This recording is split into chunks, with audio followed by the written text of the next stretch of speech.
Okay best. അപ്പോൾ നമസ്കാരം.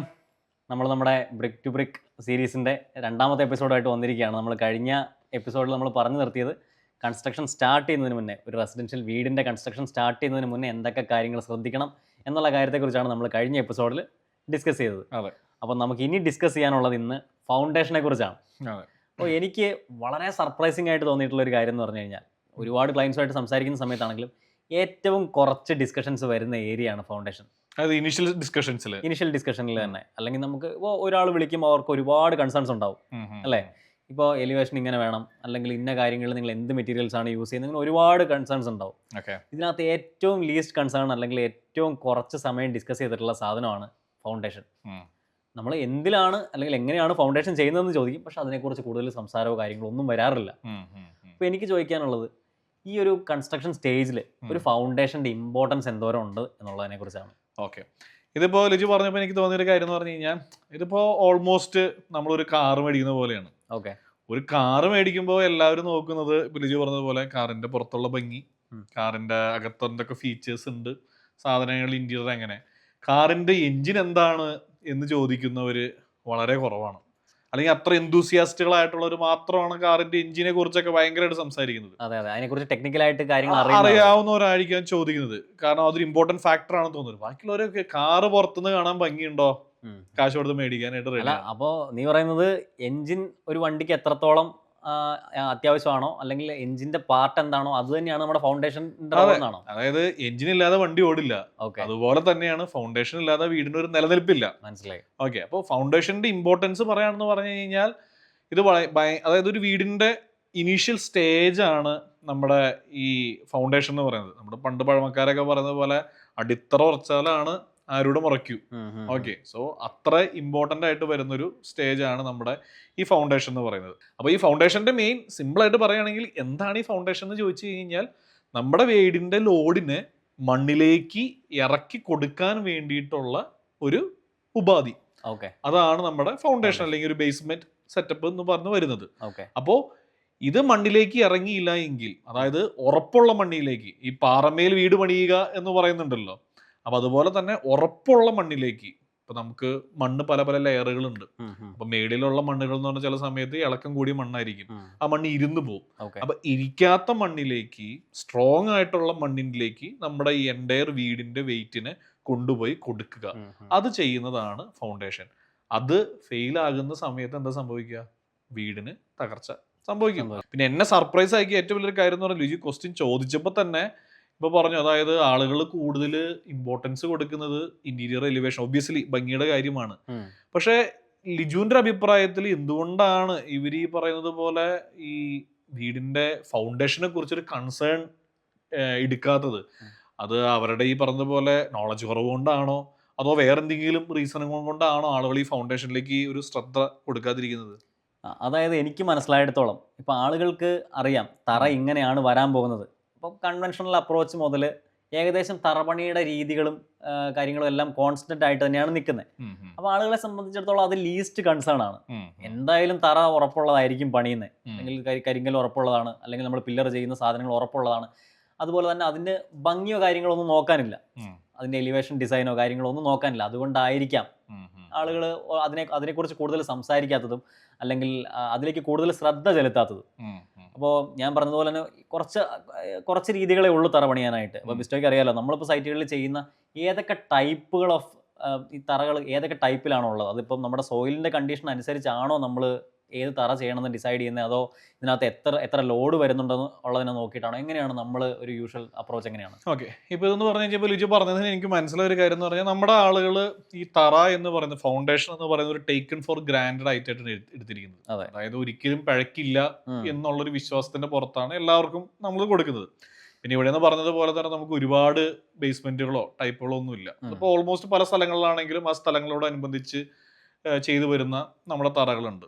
അപ്പോൾ നമ്മുടെ കേരളത്തിൽ നമ്മൾ ചെയ്യുന്ന മേജറായിട്ട്, വേറെ ഒരുപാട് ഫൗണ്ടേഷൻ മെത്തേഡ്സ് നമ്മൾ ചെയ്യുന്നുണ്ട്, ബട്ട് മേജറായിട്ട് നമ്മൾ ചെയ്യുന്ന രണ്ട് ഫൗണ്ടേഷൻ തുടങ്ങും നമ്മുടെ റബിൾ മേസണറിയാണ്. അത് നമ്മൾ പണ്ട് തൊട്ട് ചെയ്യുന്നത് പോലെ തന്നെ കരിങ്കല്ല് വെച്ച് കെട്ടി വരുന്ന പരിപാടി. രണ്ടാമതെന്ന് പറഞ്ഞു കഴിഞ്ഞാൽ നമ്മൾ കോളം ഫൂട്ടിങ് ചെയ്ത് പില്ലർ അടിച്ച് വരുന്ന, നമ്മൾ പില്ലർ അടിച്ച് ചെയ്യുന്നു എന്ന് പറയുന്ന പരിപാടിയാണ് നമ്മൾ രണ്ടാമത് ചെയ്യുന്ന ഒരു സംഭവം എന്ന് പറയുന്നത്. ഓക്കെ. അപ്പൊ നമ്മൾ കരിങ്കല്ല് തറകളിലേക്ക് വരികയാണെന്ന് പറയുകയാണെങ്കിൽ നമ്മളിത് ചെയ്യാറുണ്ട്. ഇപ്പൊ കരിങ്കല്ല് തറ എന്ന് പറഞ്ഞു കഴിഞ്ഞാൽ മോശം തറയാണെന്ന് വെച്ചല്ല, നമുക്ക് എല്ലാ പോയിന്റുകളിലും യൂണിഫോം ആയിട്ട് ലോഡ് ഡിസ്ട്രിബ്യൂട്ട് ചെയ്യേണ്ടത് നമ്മളൊരു യൂണിഫോമിൽ ഡിസ്ട്രിബ്യൂട്ട് ചെയ്ത് പോകുന്ന രീതിയിലാണ് നമ്മുടെ കരിങ്കല്ല് തറകൾ വരുന്നത്. ഓക്കെ. അപ്പോൾ നമ്മുടെ വീടിന്റെ എല്ലാ ലോഡും ഈ പറഞ്ഞതുപോലെ ഈച്ച് ആൻഡ് എവരി പോയിന്റിലേക്ക് ഇറങ്ങി അത് നമ്മുടെ മണ്ണിലേക്ക് എത്തുന്നു. അപ്പോൾ ഏത് സ്റ്റേജിലാണ് അപ്പോൾ ഈ നമ്മളിപ്പോൾ ഒരുപാട് ഡെപ്ത് പോകുന്ന സ്റ്റേജുകളിലാണോ നമുക്ക് ഈ നമ്മുടെ കരിങ്കല്ല് തറ ആപ്ലിക്കബിൾ അല്ലാതെ ആകുന്നത്? ഇപ്പൊ ഈ തറ പറയുമെന്ന് പറഞ്ഞാൽ നമുക്ക് ഒരുപാട് ഡെപ്തിലേക്ക് പോയി കഴിഞ്ഞാൽ നമ്മൾ ഈ പറഞ്ഞ പോലെ കരിങ്കല്ല് കെട്ടി കയറി വരുന്ന ആളുകളുണ്ട്. ഓക്കെ. മണ്ണിട്ട് ഫില്ല് ചെയ്ത് കരിങ്കല്ല് സെറ്റ് ചെയ്ത് കയറി വരുന്നുണ്ട്. കരിങ്കല്ല് എന്തുകൊണ്ട് ഉപയോഗിക്കുന്നു എന്ന് പറഞ്ഞു കഴിഞ്ഞാൽ കരിങ്കല്ല് ഈ മണ്ണായിട്ട് കോണ്ടാക്റ്റിൽ വന്നു കഴിയുമ്പോൾ ഇത് പൊടിഞ്ഞു പോകുന്ന പ്രശ്നങ്ങളോ കാര്യങ്ങളൊന്നും പണ്ടുണ്ടായിരുന്നിട്ടില്ല. ഓക്കെ. സോ ഇത് ഭയങ്കര ഡ്യൂറബിൾ ആയിട്ടുള്ള ഒരു നാച്ചുറൽ എലമെന്റ് ആണ് നമ്മുടെ കരിങ്കൽ എന്ന് പറയുന്നത്. അപ്പൊ അത് നമ്മുടെ മണ്ണിന്റെ അടിയിൽ ഇട്ടിട്ട് അതൊരു സ്ട്രോങ് സോൾഡ്, ഞാൻ നേരത്തെ പറഞ്ഞ പോലെ പാറമേൽ വീട് പണിയുന്നു, അത് തന്നെയാണ് കോൺസെപ്റ്റ്. ആ പാറ നമ്മൾ അടുക്കി മണ്ണിന്റെ ഹാർഡസ്റ്റ് പോയിന്റിലേക്ക് കൊണ്ടുവന്ന് എത്തിക്കുന്നു. പിന്നെ നമ്മുടെ നാട്ടിൽ അത്യാവശ്യം ഒരുമാതിരിപ്പെട്ട സ്ഥലങ്ങളിലൊക്കെ അത്യാവശ്യം സ്ട്രോങ് സോളിഡ് ആണ് നമുക്ക് കിട്ടുന്നത്. ഇതിനകത്ത് വന്നിരിക്കുന്ന ഒരു ചേഞ്ചസ് എന്ന് പറഞ്ഞു കഴിഞ്ഞാൽ ഇപ്പൊ ഇപ്പോഴത്തെ നമ്മുടെ ലാൻഡ് സ്ലൈഡിങ്ങുകൾ കാര്യങ്ങൾ നടക്കുന്നു, അതല്ലെങ്കിൽ മഴ നമുക്ക് കിട്ടുന്നത് വളരെ കൂടുതലാണ്. ഓരോ വർഷങ്ങളിൽ നമ്മുടെ മഴയുടെ ഇന്റൻസിറ്റി കൂടുന്നുണ്ട്, പെർ സെന്റിമീറ്ററിൽ വരുന്ന മഴയുടെ ഇന്റൻസിറ്റി കൂടുന്നു. അപ്പൊ ഈ മണ്ണൊലിച്ചു പോകുന്ന കാര്യങ്ങള്, പ്രശ്നങ്ങള്, അല്ലെങ്കിൽ മണ്ണ് ഇടിക്കുന്ന കാര്യങ്ങൾ ഇങ്ങനെയൊക്കെ വരുന്നുണ്ട്. ഇങ്ങനെയൊക്കെ വരുന്ന സമയത്ത് നമ്മളൊരു അപ്ഗ്രഡേഷൻ നമ്മൾ കൊടുത്തതാണ് നമ്മുടെ റബിൾ ഫൗണ്ടേഷന്. പണ്ട് വളരെ കുറവാണ് ചെയ്യുന്നത്, ഇപ്പൊ ഒരുമാതിരിപ്പെട്ട എല്ലാവരും ചെയ്യുന്നുണ്ട്. അതായത് ബെൽറ്റ് എന്ന് പറയുന്ന ഒരു സംഭവം. അതായത് നമ്മളത് ബെൽറ്റ് ചുമ്മാ കല്ല് വെച്ച് കെട്ടുന്നതിനപ്പുറമായിട്ട് നമ്മൾ പ്ലിന്ത് ബീം എന്ന് പറഞ്ഞിട്ടാണ് നമ്മളിപ്പോ അതിനെ കൊടുക്കുന്നത്. അപ്പോ ഈ പ്ലിന്ത് ബീമിലും ഈ പറയുന്നത് പോലെ രണ്ട് രീതിയിൽ ബീം ചെയ്യുന്നവരുണ്ട്. എന്ന് പറഞ്ഞാൽ ചുമ്മാ മെഷ് പോലെ നെറ്റ് പോലെ കമ്പി വെച്ചിട്ട് അതിന്റെ മേളിൽ കോൺക്രീറ്റ് ചെയ്ത് പോകുന്ന ആൾക്കാരുണ്ട്. അത് കോസ്റ്റ് കുറവാണ്, പക്ഷെ നമ്മൾ ഉദ്ദേശിക്കുന്ന എഫക്റ്റ് കിട്ടില്ല. ബീം പോലെ തന്നെ നമ്മൾ ബീം വാർത്ത് അത് സെറ്റ് ചെയ്ത് ബീമിന്റെ പോലെ സ്റ്റിറപ്സും കാര്യങ്ങളെല്ലാം വെച്ച് കമ്പി വെച്ച് ചെയ്യുന്ന ഫൗണ്ടേഷൻ ഉണ്ട്. ഇപ്പൊ കമ്പി വെച്ച് ചെയ്തില്ല എന്നുണ്ടെങ്കിൽ എന്താണ് അതിന്റെ? അതായത് നമ്മൾ ഈ ബീം കൊടുക്കുന്നത് എന്തിനാണെന്നുള്ളതാണ് നമ്മൾ ഫസ്റ്റ് ആലോചിക്കേണ്ട ഒരു കാര്യം. എന്തിനാണ് പ്ലിന്ത് ബീം? അതിപ്പോ കമ്പി വെച്ചോ കമ്പി വെക്കാതെയോ എങ്ങനെ ചെയ്യണം എന്നുള്ളതിന് മുമ്പ് നമ്മൾ ആദ്യം അറിയേണ്ടത് എന്തിനാണെന്നുള്ളതാണ്. നമ്മൾ ഈ പ്ലിന്ത് ബീം നമ്മൾ കരിങ്കലിന് മേളിൽ കൊടുക്കുന്നതിന്റെ കാര്യം എന്താണെന്ന് പറഞ്ഞു കഴിഞ്ഞാൽ, ഏതെങ്കിലും ഒരു കാരണവശാൽ ഇപ്പൊ നമ്മുടെ ഒരു വീട് ഇങ്ങനെ ഇരിക്കുകയാണ് ഈ തറയുടെ മേളിൽ, ഏതെങ്കിലും ഒരു കാരണവശാൽ ഈ അടിയിലത്തെ മണ്ണിന് എന്തെങ്കിലും ഇളക്കങ്ങളോ കാര്യങ്ങളോ വരികയാണെങ്കിൽ ഒരുപാടൊന്നും പോകണ്ട, ഒരു സെന്റിമീറ്ററോ 2 സെന്റിമീറ്ററിലോ നമ്മുടെ മണ്ണ് ഇരുന്നു എന്ന് വിചാരിക്കുക. അതിന്റെ മേളിൽ ഇരിക്കുന്ന കല്ലിനും ഈ പറയുന്ന പോലത്തെ ഒരു ചെറിയ ഷിഫ്റ്റ് സംഭവിച്ചു കഴിഞ്ഞാൽ ഇതിന്റെ മേളിലേക്ക് നിൽക്കുന്ന ഭിത്തി, പ്ലിന്ത് ബീം ഇല്ല എങ്കിൽ ഇതിന്റെ മേളിലേക്ക് നിൽക്കുന്ന ഭിത്തിയിൽ ഈ പറയുന്നത് പോലെ ചെറിയൊരു ഷിഫ്റ്റുകൾ വരാം. അതുകൊണ്ട് ഭിത്തിയിൽ ക്രാക്ക് വരാം. ഓക്കെ, ഭിത്തിയിൽ ചില സമയത്ത് ചരിവുകൾ വരാം. അത് എങ്ങനെയാണ് ഓരോ ബിൽഡിങ്ങിനെ എഫക്ട് ചെയ്യുന്നുള്ളത് ഡിഫറെന്റ് ആയിരിക്കും. ഇപ്പൊ നമ്മുടെ ചില വീടുകളിലൊക്കെ ഈ തറയുടെ മേളിൽ അല്ലെങ്കിൽ ഈ തറയും ഭിത്തിയും തമ്മിലുള്ള ഈ ചെറിയ വിള്ളലുകൾ വരുന്നത്, അല്ലെങ്കിൽ അവിടെ പാമ്പ് കയറിയിരിക്കുന്ന അങ്ങനത്തെ പ്രശ്നങ്ങൾ, ഇത് പല രീതിയിൽ സംഭവിക്കാം. അതായത് തറ ഇറങ്ങി പോകുന്നത് കൊണ്ട് ചിലപ്പോൾ വീട് ഇടിഞ്ഞു വീഴണമെന്നില്ല, ചിലവരുടെ വീട് ഇടിഞ്ഞു വീഴാം. പക്ഷെ ഈ പറയുന്ന പോലത്തെ ചിലപ്പോൾ ഒരു ഒറ്റ പോയിന്റിലാണ് സംഭവിക്കുന്നത്. ചിലപ്പോൾ ബാക്കി എല്ലാ തറയും സ്ട്രോങ് ആയിരിക്കും, ഒരു ഒറ്റ പോയിന്റിലായിരിക്കും സംഭവിക്കുന്നത്. അപ്പൊ അവിടുത്തെ മാത്രമുള്ള ഷിഫ്റ്റ് ആണ് വരുന്നത്. ഇനി പ്ലിന്ത് ബീം ഉണ്ട് എങ്കിൽ എവിടെയെങ്കിലും ഒരു ചെറിയ ഷിഫ്റ്റ് വന്നാലും ഈ ബീമാണ് ആ ലോഡിനെ ഇത് ചെയ്യുന്നത്. അപ്പൊ ആ ഒരു പോയിന്റിൽ ലോഡിനെയും കൂടി ബീം എടുത്തിട്ട് അപ്പുറത്തെ സൈഡുകളിലേക്ക് ഇത് ഡിസ്ട്രിബ്യൂട്ട് ചെയ്ത് അതിനെ ആ ഒരു ഇന്റഗ്രിറ്റി കീപ്പ് ചെയ്യണം. അപ്പൊ സോയിൽ എന്തെങ്കിലും പ്രശ്നം വന്നാലും നമ്മുടെ വീടിന് യാതൊരു വിധത്തിലുള്ള ഇതും എഫക്റ്റ് വരാത്ത രീതിയിലാണ് നമ്മളിപ്പോ പ്ലിന്ത് ബീം കൊടുത്തുകൊണ്ടിരിക്കുന്നത്. അപ്പൊ അതുകൊണ്ട് നമ്മളിപ്പോ എല്ലാവരും റെക്കമെൻഡ് ചെയ്യുന്ന ഒരു കാര്യമാണ്, നമ്മൾ കരിങ്കല്ല് വെച്ച് തറ പണിയുന്നുണ്ടെങ്കിൽ അത്യാവശ്യം ഒരു 2 കമ്പി കൂടുതൽ ഇട്ടാലും കുഴപ്പമില്ലെന്ന് ഞാൻ പറയുള്ളൂ. അതായത് നമുക്ക് എല്ലാത്തിനും ഒപ്റ്റിമം റേഞ്ച് ഉണ്ട്, പക്ഷെ നമ്മൾ ആ ടോളറൻസ് ലെവൽ എപ്പോഴും ഒരു 20% കൂട്ടിയിട്ട് കഴിഞ്ഞ് കഴിഞ്ഞാലും നമുക്ക് അതുകൊണ്ടൊരു ഗുണം മാത്രമേ ഉള്ളൂ, നമുക്കൊരു നഷ്ടമില്ല. ആ ഒരു കോസ്റ്റ് നമ്മളത് ഒരുപാട് വേരിയേഷനും വരുന്നില്ല, കോസ്റ്റിന്റെ നിസ്സാര കോസ്റ്റ് വേരിയേഷൻ ആണ് വരുന്നത്. ഇതാണ് നമ്മുടെ തറപണി റിലേറ്റഡ് ആയിട്ട് കരിങ്കൽ ഫൗണ്ടേഷൻ എന്ന് പറഞ്ഞിട്ടുള്ള ഒരു സംഭവം വരുന്നത്. രണ്ടാമത്തെ ഫൗണ്ടേഷൻ എന്ന് പറഞ്ഞപ്പോൾ ഈ കരിങ്കൽ ഫൗണ്ടേഷനിൽ നിന്ന് മാറി ചിന്തിക്കാനായിട്ടുള്ള കാര്യങ്ങളും ഈ പില്ലറിലേക്ക് വരുന്നതിന്റെ കാര്യങ്ങൾ എന്ന് പറഞ്ഞ ലിജി നേരത്തെ പറഞ്ഞതുപോലെ ഒരുപാട് ലൂസ് സോയിൽ ഉള്ള സ്ഥലങ്ങളിൽ, അല്ലെങ്കിൽ ഒരു ഡെപ്തിലേക്ക് പോകേണ്ട സ്ഥലങ്ങളിൽ, അത്രയെന്ന് പറഞ്ഞു കഴിഞ്ഞാൽ അവിടെ എല്ലായിടത്തും നമ്മൾ ഈ കരിങ്കല്ല് പൊക്കി കൊണ്ടുവരിക, കരിങ്കല്ല് കെട്ടിക്കേറുക എന്ന് പറയുന്നത് നമുക്കൊരു ഡിഫിക്കൽട്ട് ചലഞ്ച് ആയിരുന്നു. അപ്പൊ പണ്ടത്തെ കാലങ്ങളിൽ ഈ വീട് വെക്കാൻ അനുയോജ്യമല്ല എന്ന് പറയുന്ന കുറെ സ്ഥലങ്ങളുണ്ട്. അത് അന്നത്തെ കോൺസെപ്റ്റ് ആയിരുന്നു അത്. അതായത് ഇപ്പൊ ഒരു പ്ലോട്ട് കാണിച്ചിട്ട് ഇത് വീട് വെക്കാനായിട്ട് പറ്റില്ല കേട്ടോ, കാരണം അവിടുത്തെ മണ്ണ് ശരിയായിട്ടുണ്ടാവില്ല. അപ്പൊ ഈ കരിങ്കല്ല് കെട്ടി കയറി വരാനൊക്കെ ആയിട്ടുള്ള ബുദ്ധിമുട്ടുകൾ കാര്യങ്ങൾ കരിങ്കല്ല് എന്ന് പറയുന്ന ഒരു കോൺസെപ്റ്റേ ഉള്ളൂ. കോൺസെപ്റ്റ് ആണ്. ഓക്കെ. അതെ, കാരണം അന്നത്തെ ആ ഒരു മണ്ണിന്റെ അടിയിലേക്ക് പോകാനായിട്ടുള്ള ഡ്യൂറബിൾ മെറ്റീരിയൽ കരിങ്കല്ലായിരുന്നു. പിന്നെ നമ്മുടെ കോൺക്രീറ്റ് ഇൻട്രൊഡ്യൂസ് ചെയ്യപ്പെട്ടു.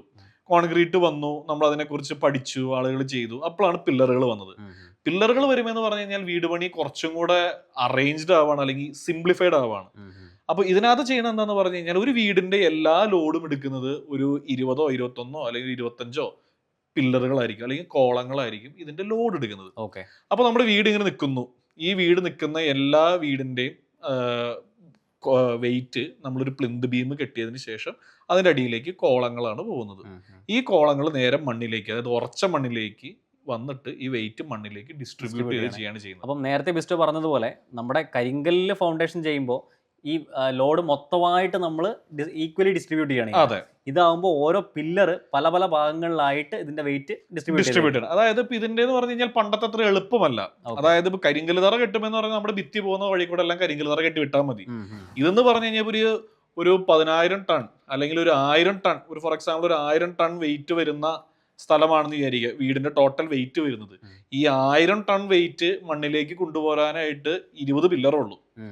ഓക്കെ, അപ്പൊ ഏകദേശം ഒരു 250 ടൺ അല്ലെങ്കിൽ 200 ടൺ വെയിറ്റ് വെച്ചിട്ട് ഡിവൈഡർ ബൈ 20 ചെയ്യുമ്പോൾ അത്രയും വെയിറ്റ് ആണ് നമ്മൾ ഓരോ കോളങ്ങൾ എടുക്കുന്നത്, ഓരോ പോയിന്റിലേക്ക് വരുന്നത്. അപ്പൊ ഇത് ശരിക്കും ഒരു പോയിന്റ് ലോഡായിട്ട് ആക്ട് ചെയ്യുന്നത്.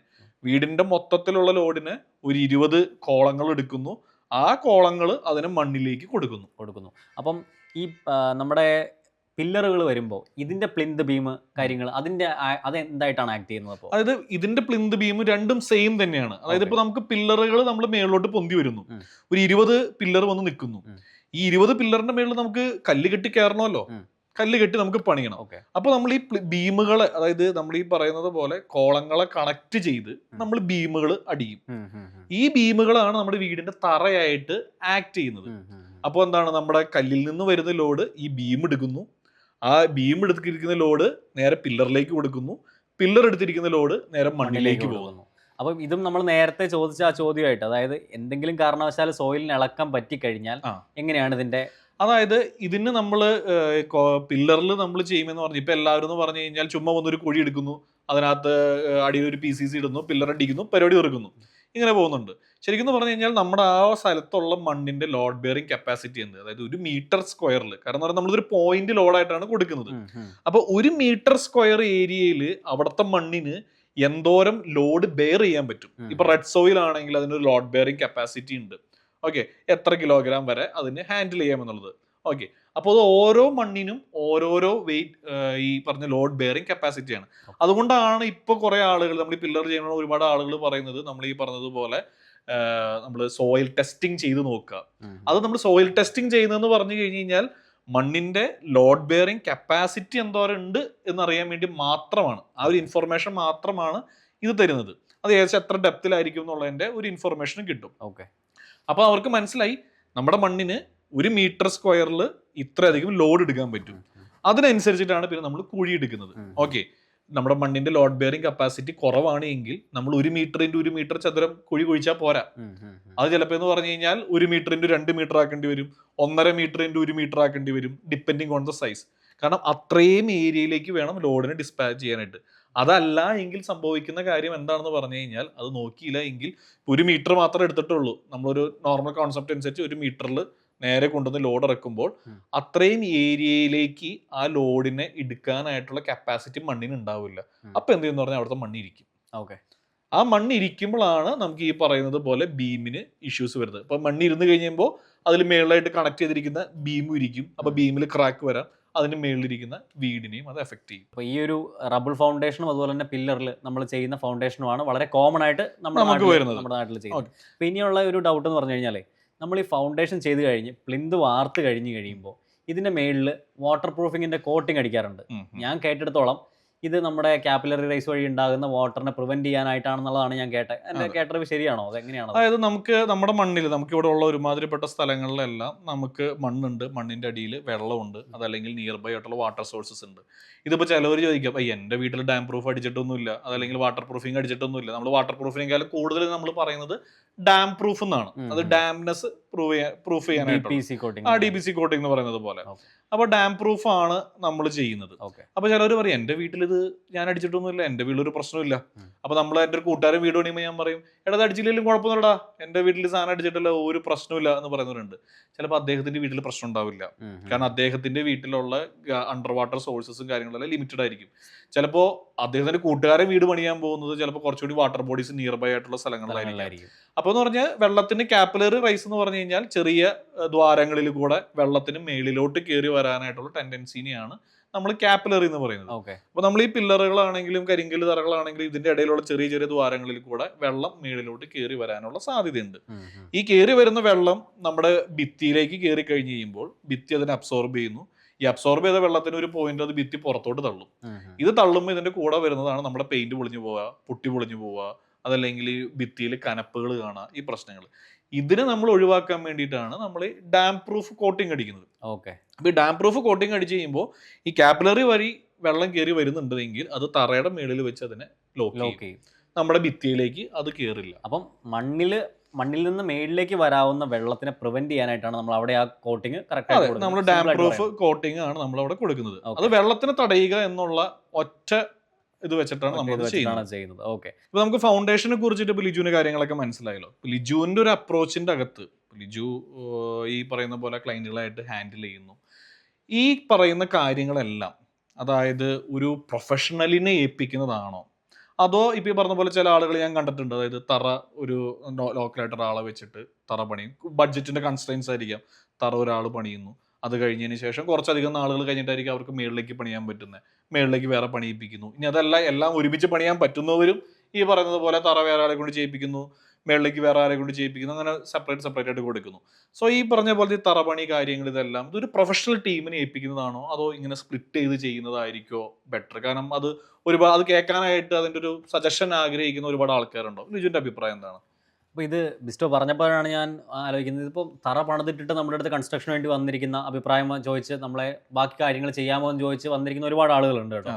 അപ്പോൾ അത് ഇതിനകത്ത് എന്നെ എപ്പോൾ വിളിച്ച് ചോദിച്ചാലും ഏതൊറക്കത്തിൽ വിളിച്ച് ചോദിച്ചാലും ഞാൻ പറയുന്ന ഒരു കാര്യം എന്ന് പറഞ്ഞാൽ, നമ്മളെ കൺസ്ട്രക്ഷൻ ഏൽപ്പിച്ച് കഴിഞ്ഞ് കഴിഞ്ഞാൽ അല്ലെങ്കിൽ ഒരു ആർക്കിടെക്റ്റിനെ ഏൽപ്പിച്ച് കഴിഞ്ഞാൽ ഇവർക്ക് ആ വീടിൻ്റെ മുക്ക് മൂല അറിയാം. അപ്പോൾ അവർ ഡിസൈൻ ചെയ്യുന്ന ഇതിലാണെങ്കിൽ നമുക്ക് പ്ലാൻ വരയ്ക്കുമ്പോൾ ഈ പറയുന്ന പോലെ നമ്മുടെ ഗ്രൗണ്ട് ഫ്ലോറിൽ എന്തൊക്കെയുണ്ട്, അതിൻ്റെ മേളിലേക്ക് വരുമ്പോൾ ഇന്ന ഏരിയയിൽ ഇപ്പം കിച്ചൻ്റെ മേളിലാണെങ്കിൽ അവിടെ എന്തൊക്കെയാണ് വരാൻ പോകുന്നത്, അപ്പോൾ ഓരോ സ്ഥലത്തും വരേണ്ട ലോഡ് എന്തൊക്കെയാണെന്നുള്ളതിനെക്കുറിച്ച് അവർക്കറിയാം. അപ്പോൾ അതിൻ്റെ മേളിൽ നമ്മൾ ട്രസ് ചെയ്യുന്നവരുണ്ട്. ഇപ്പോൾ ട്രസ് ചെയ്യുന്നതിൻ്റെ മേളിൽ അല്ലെങ്കിൽ വേറൊരു സൈഡിലായിരിക്കും നമ്മൾ വാട്ടർ ടാങ്ക് വെക്കാൻ ഉദ്ദേശിക്കുന്നത്. അപ്പോൾ ഓരോ സ്ഥലത്തും വരുന്ന ലോഡുകൾ കാര്യങ്ങളൊക്കെ വളരെ ഡിഫറൻറ്റ് ആയിരിക്കും അല്ലേ? എല്ലാ ടീമിനും അറിയാൻ പറ്റും എന്തൊക്കെയാണ് എവിടെയാണ് ലോഡ് വരുന്നത്. അപ്പോൾ ഒരു സൈഡിൽ ഇപ്പോൾ കൂടുതൽ ലോഡ് വരുന്നുണ്ടെങ്കിൽ അവിടെ നമ്മൾ ചെയ്യേണ്ട പില്ലറുകളും അവിടെ നമ്മൾ ചെയ്യേണ്ട സ്ട്രക്ചർ അതിനനുസരിച്ചുള്ള സ്ട്രക്ചറൽ ഡ്രോയിങ്സും കാര്യങ്ങളും എല്ലാം ചെയ്തിട്ട് വേണം നമ്മൾ തറ ചെയ്യാനായിട്ട്. ഇത് രണ്ട് പേര് ചെയ്യുമ്പോൾ അല്ലെങ്കിൽ ഒരു സ്ട്രക്ചറൽ ഡ്രോയിങ്സോ കാര്യങ്ങളോ ഇല്ലാതെ ഒരു തറ ചെയ്യുമ്പോൾ നമ്മൾ കോസ്റ്റ് മാത്രം നോക്കി ചെയ്യുമ്പോൾ വിസ്റ്റോ നേരത്തെ പറഞ്ഞതുപോലെ തന്നെ നമ്മുടെ വീടിന്റെ ഏറ്റവും പ്രധാനപ്പെട്ട ഭാഗത്ത് നമ്മളൊരു കോംപ്രമൈസ് ആണ് ചെയ്യുന്നത്.